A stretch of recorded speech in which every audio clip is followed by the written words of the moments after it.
Bienvenidos. Hoy vamos a hablar sobre el transporte de membrana. Para hablar de esto, primero tenemos que empezar a hablar sobre la membrana.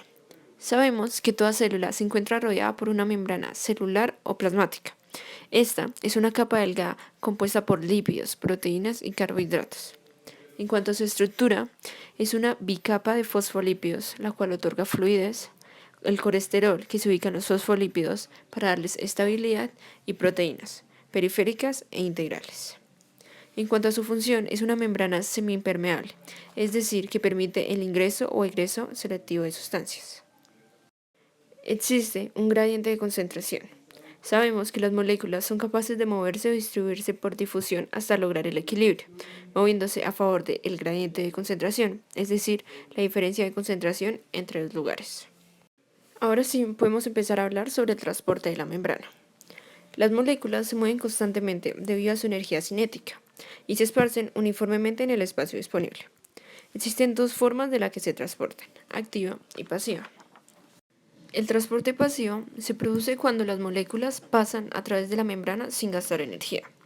Esto es cuando viajan de una zona de mayor concentración a una de menor concentración, es decir, a favor del gradiente de concentración.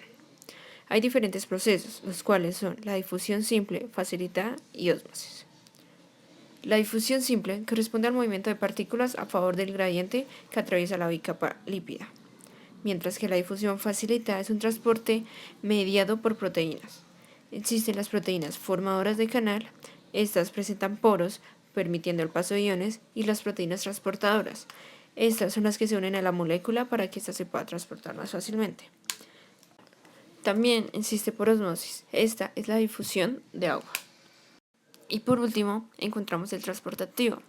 En este sí se requiere un gasto energético por parte de la célula.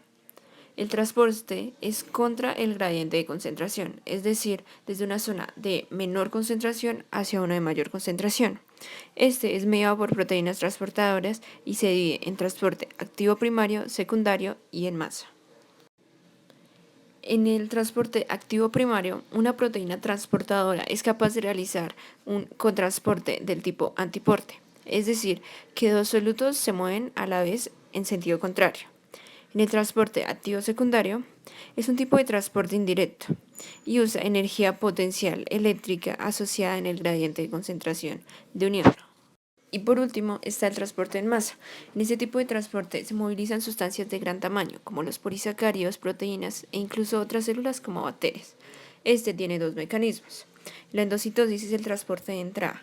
Cuando entran sólidos se llama fagocitosis y si son líquidos, pinocitosis. Y el mecanismo de salida sería la exocitosis. Muchas gracias.